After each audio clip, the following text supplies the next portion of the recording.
Okay, we are still at Safex, and I'm standing with Shaad, and Shaad has got a company called OpenPharms.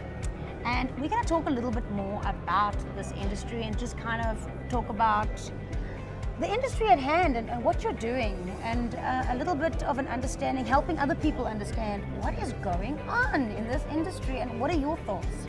So it's not the easiest thing to kind of wrap your head around. I suppose it hasn't been made easy by I suppose in some cases probably on purpose, but as we're seeing things unfold, we are seeing the regulators step in, develop standards, develop compliance pathways to allow cannabis to be accessed by the public, and not standing in the way of that, allowing doctors to prescribe, allowing licensed cultivators to produce. Although it's not yet necessarily where it needs to be, where it's standard medicine that you can get from a pharmacy, that all doctors are comfortable prescribing, but that's a matter of time and a matter of teething, especially in the African context. I mean, right now, what we do have and what we clearly know, we've got 11,000 cannabis clubs across the country. Sure. It's a clear indication from the market that they want this. They're willing to pay for this. They're willing to consume it. 15.3 billion rand moves through these clubs at the moment, and that's the ones that we know of at least. Yeah. So that is a huge market for us, a domestic market, a thriving, healthy market, which we can be catering to. And the reality is that the Medicines Act has allowed medical cannabis effectively since 2017. We have licensed 22C manufacturers of medicine or cultivators. We have licensed processors. We have GMP packers. We have a framework which this cannabis can go through. And there's even examples of stores where a pharmacist doesn't necessarily need to be present, such as your chronic medicine dispensing points, which existed in townships where they couldn't have pharmacies on site. They would have a pharmacy-aligned premises which would then dispense medicine or hold and where people would collect their medicine from. So, we have examples of this in South African context. It's a matter of molding this industry into those existing examples, using what we can until such time as we have a comprehensive Cannabis Act that the government says, from A to Z, this is what you need to do. These are the licenses to do this, that, and the other. I do advocate for different standards of licenses. There's, of course, on-site yes, consumption. you're an advocate as well, so you've got the know-how. What do you see for the future? What do you think would be a nice working system to get the cannabis to the people without complications? So for me, the first and foremost, the issue is traceability, transparency, and making sure that the products are properly tested, that we can mitigate public health hazards, which we know if there is a single issue, the industry, all the stigma that has been surrounding cannabis for all these years immediately comes to the forefront, and it becomes quite a big risk to the industry at large. One, from the destination being known as a destination of repute at the moment, of quality. This is something that we can lose as a country, and that impacts all your licensed cultivators and our export capacity, and which is honestly one of the best in the world. We sit on some of the most amazing natural resources. We really do sit on some of the most qualified individuals as well in this space. We're such an agriculturally aligned country, and passion for decades. At a cost price that's affordable to your consumers overseas. Absolutely. So it really represents a massive opportunity. So we have to do it right. And for me, doing it right means coming from license to license to license to license, that we can trace throughout the process.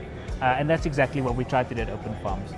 We work with licensed cultivators, retail pharmacies, wholesale pharmacies, GMP packers, medical doctors, and patients. So you're getting clean product. And I think that's also very important. We've been in this industry. The industry has been around for a very long time, although underground. And now that it's opening up, what do you think the benefits are? What would you tell a person buying illegal cannabis today versus buying legal cannabis? It's a tough one. It's a tough one, especially when we talk about what do we define as cannabis? Because your cannabis flower, there is a difficulty and there is risks posed by things like microbial contamination, poor processing and poor treatment, also just low quality. Absolutely. The one thing, if you're really trying to use it to treat an illness or treat and many people say, they help with their sleep, it helps with this, but all cannabis is the same. So you want to have an idea of what's exactly in there. Yeah. The only way you get an idea of what's exactly in there is if you send it for proper testing. Absolutely. Not someone's sort of backyard, or they Google the name of the strain, and this is because that is not what you're getting. Not going to help. So testing is a big part, and how you get testing is you send it through a viable and validated supply chain. The other side of it, which is something that is often less touched on, is your cannabis concentrated products, your oils, vapes, gummies. These are, to extract cannabis, and especially when you start to talk about synthetic cannabinoids as well, these require heavy chemicals. These are not something that you can really do and you should be doing in your kitchen or your garage. Yeah. It's something that should happen in a lab with qualified people, and if there is ever an issue, you can have manufacturer recall, you can have a recourse as a consumer. Track it back like anything. Like anything else. So it's that ability that our law very nicely provides for in terms of consumer protection is not being accessed by the current market consumer. So we're saying send it through proper testing. We're not saying focus all the regulatory focus on necessarily the shops per se or the farmer per se. Just a nice little tracking system. Exactly. So you know where it's coming from. We just want to make sure everybody's safe. It's the same as walking into a bottle store, I suppose. When you walk into a bottle store, you're going to walk into a bottle store where you know where the product's coming from, you know it's been tested, you know how much percentage is in that bottle. So now let's talk about THC percentage. There's a massive demand in the market, and a lot of farmers are finding it really hard to try and keep up with the whole 25%, because that's what the market wants, high THC. Do you think that is for flower, or do you think they're purposely doing this so that they can move towards an extracted market? I think it's a global phenomenon where people associate high THC numbers with a better experience or of high quality. And for a long time, your import or your exporters or your importers in foreign countries would use that THC number to determine price. The product is worth less if it's got less THC. But it costs the same to grow. It costs the same So to it grow. doesn't So, make sense. and your farmer sitting there thinking, okay, well now we've got to change everything to high THC, and we've got to move along that market. So it's a matter of market maturity.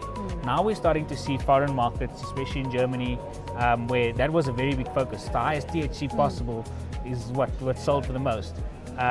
Now we're starting to see more towards quality, so non-irradiated cannabis commands a price increase, as well as product that has very high terpenes, which I'm personally of the belief is where the real source is at. Absolutely, cannabinoids and terpenes are the way to go. Terpenes are your nose knows what's Your good. nose knows, Your nose absolutely, knows. yeah. And so that's at least something that we're seeing also in South Africa. The market is maturing more. People do realize, it is also easy to fudge a sample. That's very true. I wouldn't say easy, but it's something that happens. Yeah. And we don't have that much testing capacity in the country. Our private ISO 17005 labs are overwhelmed with clients. We have really long backlogs. We've had one very prominent one close quite recently. So this testing capacity is also something that needs to be improved. And I believe with giving the consumer, so what we do in our products is we give the consumer access to the full COA on a batch-specific basis. That's awesome. And that allows the customer to get that level of maturity, to see what's in there, to take an interest in it. And it also allows our doctors to start prescribing things which are reportedly for better, more appropriate for sleep or for anti-anxiety and the various other benefits that terpenes have. So that side of things is, like I said, it's a matter of market maturity. It's very true. And it is advancing at a late, sooner or later, people will start figuring out that terpenes and cannabinoids are where you want to be, and finding that sweet spot is so important. I feel, especially with new smokers nowadays, to give them a 30% is bizarre. It's bizarre. Do you know what I mean? You can't expect somebody to have the most pleasant experience all the time when you're just hitting them with the strongest thing. It's like walk into a bottle store, buy a bottle of tequila and down that. It's basically the same thing. But blitzer. But blitzer, my goodness, that's some raw stuff. But it's a similar concept. I mean, I'm seeing people who want to start cannabis because of the stigma they've held back for so long, and finally they feel a little safer because they can actually see where the cannabis is coming from. And all of a sudden they're trying this cannabis and getting a whopping 30%.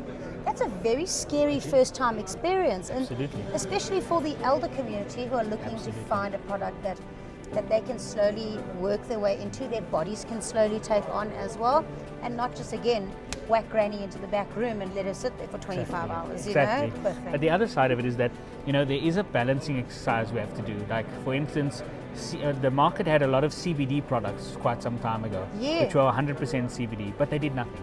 Because CBD on its own doesn't do anything. It's all Yeah, a little bit of both. You need a little bit of both. Absolutely. You have the entourage effect, and so there is a level of THC that needs to be introduced. We see quite in demand now overseas is your 1-to-1 strains, 1-to-1 CBD. I was going to to THC. say that's the future. I feel. I believe is the future. It Yeah. does help alleviate the psychoactive burden or psychoactive effects of your high THC strains. And then on the other side, we do have low THC medicines. And then especially for the elderly, especially for people who are looking for more muscle relaxation, other people who are treating appetite and all sorts of other ailments, there's other cannabinoids which we're focusing on. Your CBG, Awesome. Yes, CBN for CBN, sleep, yeah. THCV, which is actually now showing to be a less psychoactive, but also appetite suppressant. Yes, yeah. I've heard, I mean, yeah. we learn new things about It's the plant amazing, every day. and she's always giving us something new. Exactly. No, I love that, and also how people respond to it. And the thing is that it's very important. I feel for myself to make sure that when you find a product, you're coming from a place of safety, so you know where your product's coming from, and also in this industry, I feel there's not enough people in this industry supporting each other. What are your thoughts on that, and how do you think we can fix that? I think because at the start of any industry, there's a lot of asymmetric knowledge that goes around. Some people are more informed because they're closer to the regulator. Some people are less so and are figuring out as they go. Very true. In the beginning, it was only a few operators that were managing to get their products to market, and that allows for a mentality of we have to build in a silo. We just stick our heads down and focus on what we do. Yeah. But now the industry has matured to a point where a lot of people are getting it right. A lot more people need to get it right and need help Yes. getting it right.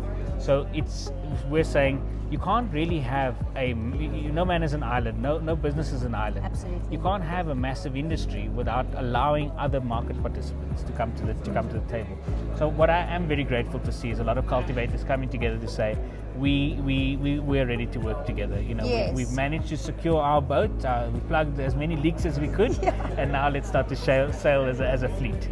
And it's so important, especially within the South African context, mainly because together we command quite an excellent price entry point into the European market.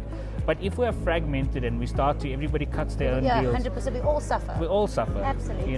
We cut everybody short at the leg, and unfortunately that also gives rise to issues like quality concerns, which we see happen in other markets as well. I mean, Lesotho, as a generational cannabis cultivator, is now not known as a destination of high quality.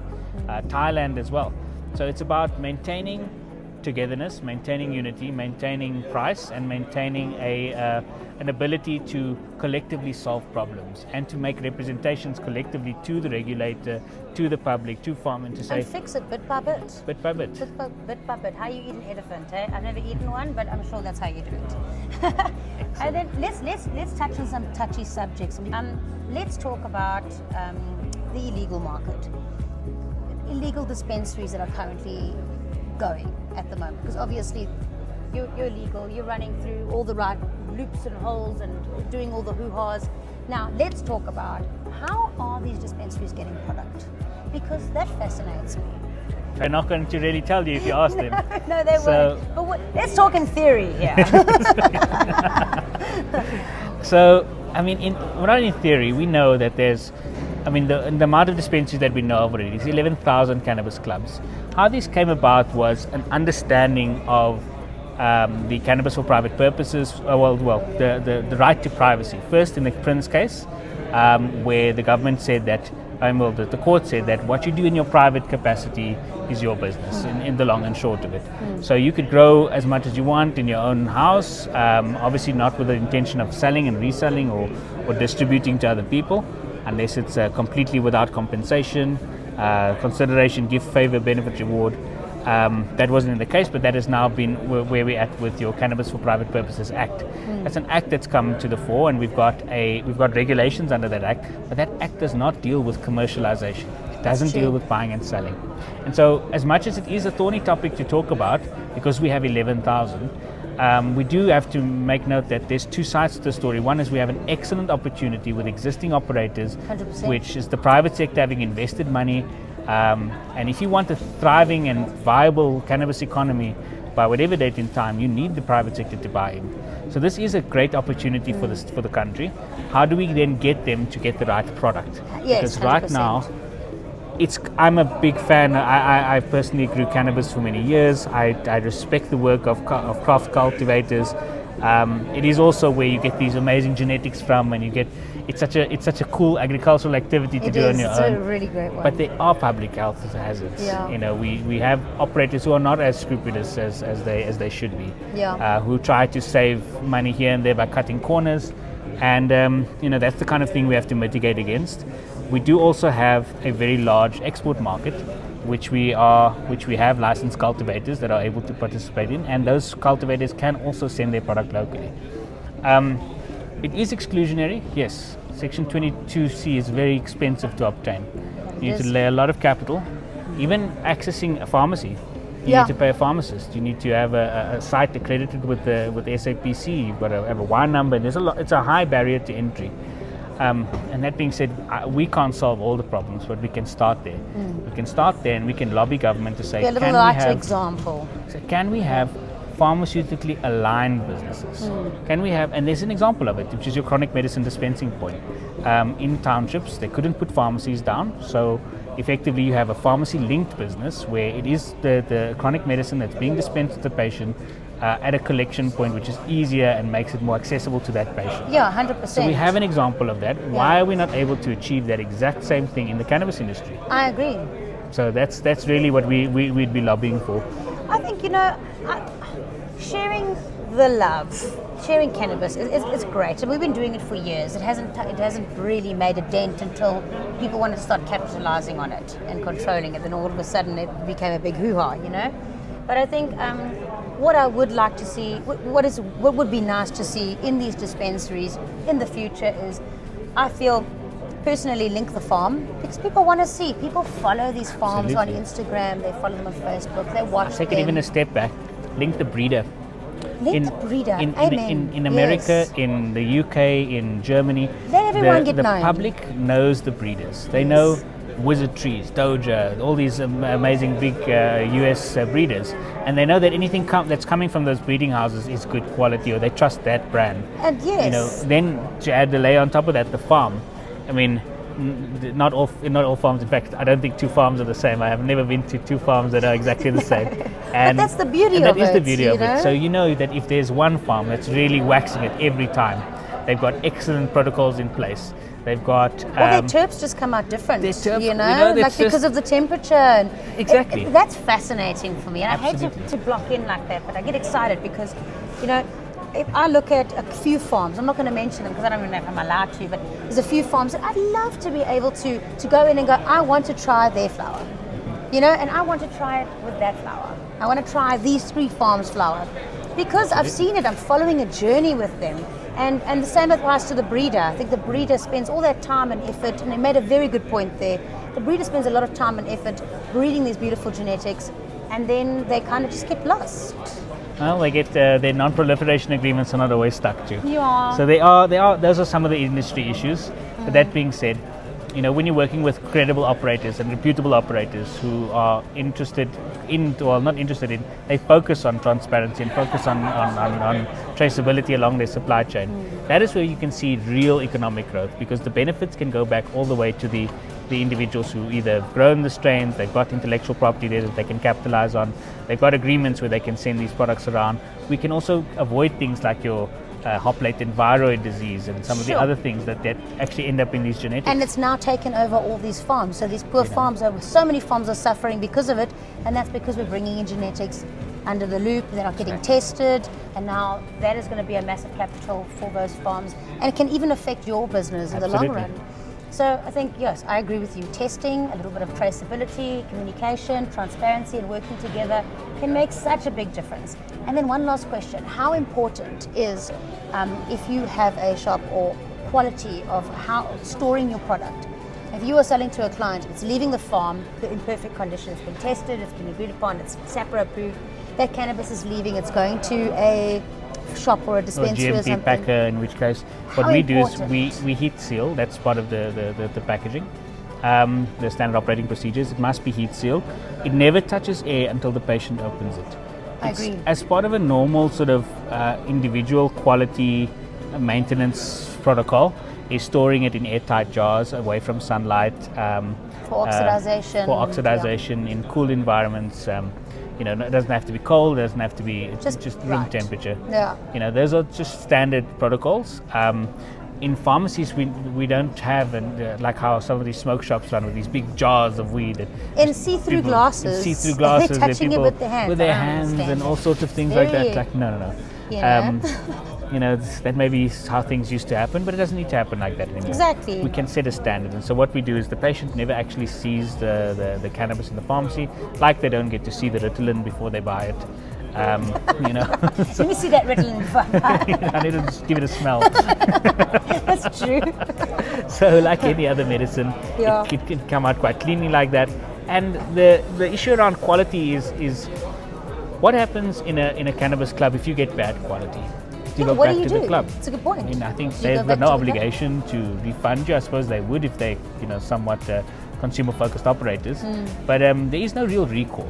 No. You know, there's no ability to have that kind of consumer protection-esque It doesn't approach. really protect the buyer either, because you're going in, you're buying. I mean, if you go to a shop and you buy a Coke and that Coke is flat, you're going to take it back to Pick and Pay and you're going to go replace. You can't do that with. Now you've smoked half of the. We know you're cutting out that bud rock and still smoking it. Naughty, naughty. So these are the issues that we see, especially guys who, I mean, to cater to the informal or less, let's say lower LSM markets, they're cutting corners as far as possible, and that can often lead to quality problems. So we make sure that and from our side, we insist on batch-specific COAs. Yes. The COAs do the microbials, the pesticides, the heavy metals, the cannabinoids, and link the it back to terpenes. that batch. So we can link it back to that batch. If there ever is an issue, do a recall. we can do a recall. Yes. At the farm as well, we make sure that the farms are using a quality management system. Everything is batch recorded from the farm to the GMP that packed it, so we can trace the steps. And although we are not the manufacturer ourselves, we're not liable necessarily for the product recall, we assist you in doing that whole process. That you see, look at that. So there is a future, and it looks like it's bright. I think we just need to take a little bit of patience, a little bit of communication, transparency, and again, working together. Excellent. Thank you so much for your time, Shaad. Thank you very much. And have a blessed and beautiful day.